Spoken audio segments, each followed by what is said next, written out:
Welcome back, welcome back. Yeah, these three. First off, before I say anything, this video, you don't like what I'm about to say in this video, or I'm covering this video, do me a favor. Get the fuck off my channel. And you know who I'm talking about. You know who you are when I'm saying this to you. Anyway, let's get to the video here. 3 women assault Samuel Lee forced to pay $20,000 bond, all because they thought she was on the jury for Carmelo Anthony. Let that sink in. Let's read some of the comments before we get into the video, shall we? Felony hate crime with body injury. If the tables were turned, it would be instantly a hate crime. That poor lady, I hope the attackers are charged with a hate crime. They need to be put them in jail for hate crime because that's what it is. I will give them a minimum of 12 years, no parole. You have to make an example out of these clowns. They had better be charged with a hate crime. This is what I will call a hate crime. She was attacked by 3 racists. Clearly a hate crime. If that's not charged as a hate crime, America is hurting itself. She was jumped by 3 attackers who each outweighed her by 70 pounds. The so-called pastor flip-flopped from calling the killer a man to calling him a little boy. What a douchebag. So yeah, let's go ahead and get into it. Literally, Carmelo Anthony was fucking guilty, okay? He brought a knife to a fucking track meet. Alright? And you're not supposed to be in school there, Carmelo Anthony. You didn't even go to that fucking school. And why you come there? Your own so-called friend say they tell you to leave. Somebody tells you to leave, you don't belong, you leave. Let's get to the video.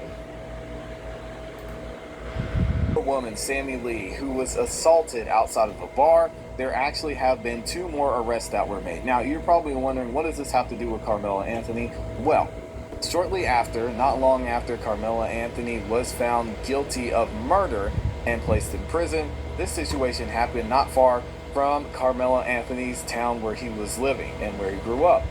What happened in this situation? This woman you see on the screen, Sammy Lee, she was at a bar having a good time with her friends, a young college student. She walked out of the bar. According to her, and according to police reports, she walked out of the bar and there was a group of women who saw her and began to assault her for apparently no reason. She didn't know who they were, she hadn't talked to them, she had seen them around the area and in the bar, and they started beating her up. I mean, she was damaged, she had to get staples in her head, and as they were beating her up, they yelled, "Free Carmelo." Yes, free Carmelo Anthony, talking about the Carmelo Anthony we've been covering. And they also said that they, quote, wanted to find the smallest white girl they could and assault her. Now, there's been a lot of conversation about this. We've even heard from the Longview Police Department, who said that they're doing research and investigating into what happened in this case. They're going to make arrests, which they have. And not only that, but they're actually involved in the FBI, which makes me think there may be some hate crimes coming down the line. Now, there was reports that there were 3 women involved in this, and according to the story, there were 3 of them. They caught the first one, and we talked about her in another video. Now we're finding out that they actually caught the other 2 people, and not only were they caught, but they actually turned themselves in, which is interesting as well. Let's go ahead and get into the story. Amy posted this over on X. If you guys don't follow her, make sure you do that. To stay up to date on the latest news, you can find her at Amy Lee on X. And she says this: there are 3 finally arrested following the viral Longview nightclub assault. What went down? The Longview Police Department has confirmed the arrest of 3 individuals in connection with the disturbing assault reported outside Whiskey J's nightclub in this past Sunday. So who are the suspects? All 3 individuals are facing charges of assault causing bodily injury. We had Sierra Ann, hopefully I'm saying her name right, Sierra Ann Fuller. She's 21 and was arrested on Tuesday, released on a $20,000 bond. See, that was a hate crime. Plain and simple. But you don't see no social media doing it. You know why? Because the roles were not reversed. If there was 3 white women done this to one of them, they'd be playing on the news. Media, like the Democratic channel, like Fox, let's see, ABC, NBC, all them, they like playing this kind of shit. Okay? They like playing this. If the roles were reversed, you'll hear this non-stop. You'll hear it on social media, like Facebook, Twitter, MySpace, Instagram. You hear on the radios. You hear in the ads. But they're not saying nothing in this because it doesn't benefit them.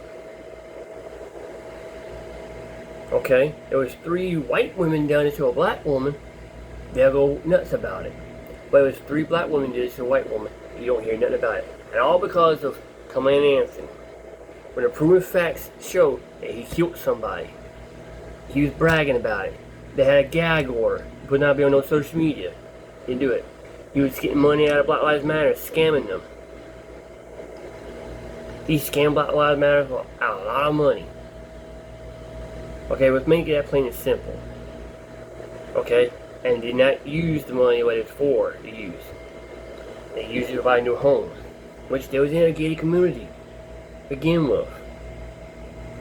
I'm telling you. Keep this shit up. It will be a war. And I hate to say it, but it ain't gonna look pretty for people. Back to the video.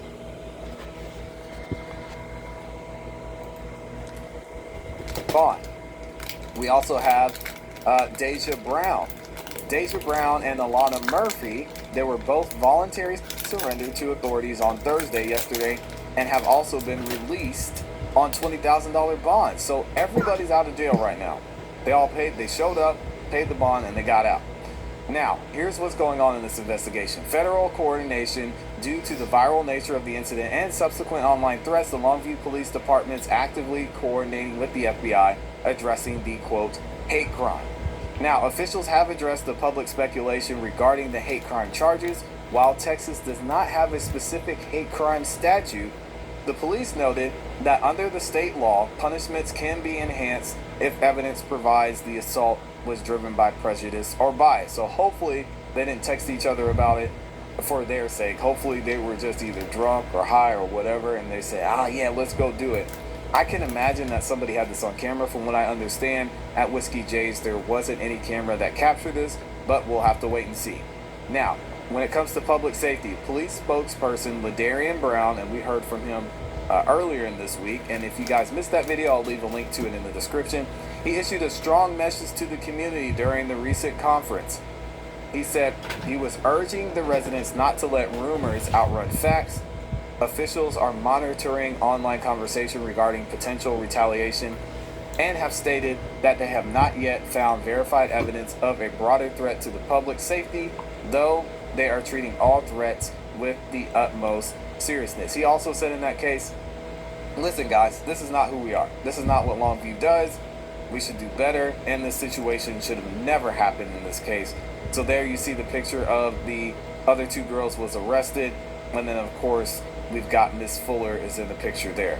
Now, moving forward from this investigation, we have more information and some interesting thoughts when it comes to what happened inside the courtroom during the Carmelo Anthony trial, because over on X it was posted and said this. I got to give credit to Sarah Fields. She's been covering a lot of what's been going on in this case as well over on X, and she says something interesting about the Carmelo Anthony case. That this morning she says, I discovered that a social media personality is planning to live stream because they are angry that Judge Roach ordered to seal the identities of the minor witnesses and the jurors for their protection. According to the recordings and the statements I personally obtained, this is Sarah that says this individual intends to publicly identify witnesses, including the minors, diabolical, by sharing their names and photographs. This individual also stated, you can't seal the minors' names because we were in court. We were taking notes, and we know who everyone is. That is why I'm going to expose every last witness that got up there and lied. I hope that's not true. I'm going to expose you. I'm going to put your big ugly face up. I'm going to talk about you like a dang dog. And she didn't say dang. This is the very definition of doxing. It's so dangerous. And you see someone who wasn't even related to the case at all just walking out of a bar, got beat up, bloodied, and had staples put in their head. She says, I have already contacted the prosecutor's office, Bill W., because I always mess up his name, and alerted the Frisco Police Department. I will not be sharing a link to the live stream or directing traffic to it. I will, however, be monitoring it and documenting everything that occurs if protected witness information is released. I will preserve the evidence and provide it directly to the appropriate authorities. Good for her. Something needs to be done before witnesses, especially children, are placed at risk. The court sealed this information for a reason, to protect the people who participated in the judicial process. If anyone with law enforcement or the prosecutor's office needs the recordings I have obtained, please contact me. I will provide everything I have. It's safe to say that I am so tired of this. For well over a year, I monitored and documented this kind of conduct. My file is extensive. The evidence is there. At some point, enough has to be enough. It's time for the appropriate authorities to take action. And the fact that people are saying this type of thing and participating in this type of activity is truly sad. You even have journalists, some journalists who I had respected in the past, in some ways inciting violence and saying that they're happy that things are happening, that people are being assaulted for using a certain word or for saying certain things. And it's weird and strange to see that we're at this point because it's so dangerous. And people have to be careful of what they say because they can be held accountable if something happens to someone else because of what they said. Also, Sarah says this lastly. She says, FYI, I fully expect to be retaliated against for putting this out there and for reporting them. Just know that I will always carry myself, I think she meant to say, the right way. Now, in the same thread, we've got to talk about this pastor who had something interesting to say about the Carmelo Anthony situation. According to him, he was actually in the courtroom. He was championing for Carmelo Anthony, and he's going to speak on how he felt the judicial system just failed this young man.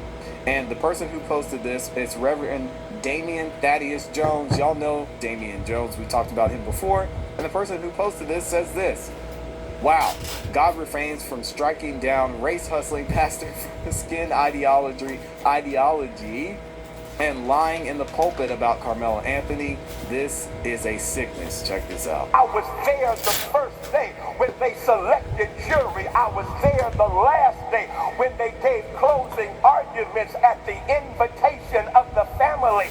And y'all, I sat in that courtroom disgusted because of the fact that the defense did not defend Carmelo Anthony. I sat there disgusted because the prosecuting attorney then had the nerve to paint Carmelo Anthony as a monster of a man, and then he closed out with this, and y'all reach your own conclusions. He told that jury of all non-blacks, he said, you have an opportunity here in Collin County to determine the kind of community that you want to live in, as he pointed at that little boy who suffers from seizures. What do you think he was saying to that all non-black jury? And you gonna talk about self, you're gonna talk about de-escalation, you're gonna talk about... Now they're trying to claim Command they had seizures. Why wasn't any of this brought up in his records? Beginning the trial. I tell you why. They want people to feel sorry for Ken Anthony. He was even claiming on social media, he's bragging about it. Okay, the victim's family was placed on a no-gag order for a whole year. And it was specifically said, no social media, none of that. What are they doing? Got the money, went out, bought a new home, new car, and post about it. When you're supposed to not be doing that. And none of that. 2 months prior to this, he got suspended. And he was known for fighting. Known for stealing. They're trying to paint the perpetrator as the victim and the victim as the perpetrator. It's a classic tactic. Okay? Classic. But I know somebody ain't gonna like what I'm saying. Because they're gonna get triggered. And they're gonna come up to me, either out in public or somewhere like that, and start raising hell. If you don't like my videos, stay the fuck off my channel. It's my plain and simple video I'm gonna say. Stay off my channel if you don't like my videos. Get back to the video. Did did y'all? I might have missed it too. I'm gonna ask y'all in the comments in the chat. What chapter and verse is he preaching from? I gotta make sure I find that out. Either way. Telling my kids to calm down. No, you tell the kids to calm down. Who I went out to that Collin County courthouse and they came up to me. They said, "Thank you for being here, Pastor. But my question to you is, we can't defend ourselves because George Zimmerman can hunt down Trayvon Martin and he can get off for stand your ground. But this boy, our friend, can't even defend himself. We are not safe." Wait, you don't know about Yeah, I agree. Listen, we've talked about how messed up the judicial system is here. And it's not a black or white thing. We just talked about a man that was found guilty of murder, was released by a judge, and then he got a woman pregnant and ended up actually killing this woman and her child. It was a black man. We've had several conversations about white people who have committed crimes when they weren't supposed to, and they benefited from what the judicial system and the failures of the judicial system. So again, yes, the system is messed up. But in this case, I don't agree with the pastor on this one. This has nothing to do with the judicial system. Judge Roach seemingly ran a tight ship over there in the courtroom. I think that's one of the main reasons this appeal process is going to fail. And I could be wrong. Again, I'm not an attorney. I'm just someone who looks at this from the perspective of a juror. But that's why I think it's going to fail, because he ran a tight ship. Everything seemed to go by the book. We'll have to wait and see on that. So let me know what you guys think about what the pastor said. Now we're actually going to have someone on the other side who says that, man, people were absolutely fooled by supporting this family after the facts of the case were pretty straightforward and very clear from the beginning. Check this out. This black woman just sent a loud and clear message to Carmelo Anthony's supporters. She says his parents knew from the very beginning their son was guilty and that his supporters were being used. She said she's glad she didn't fall for the scam.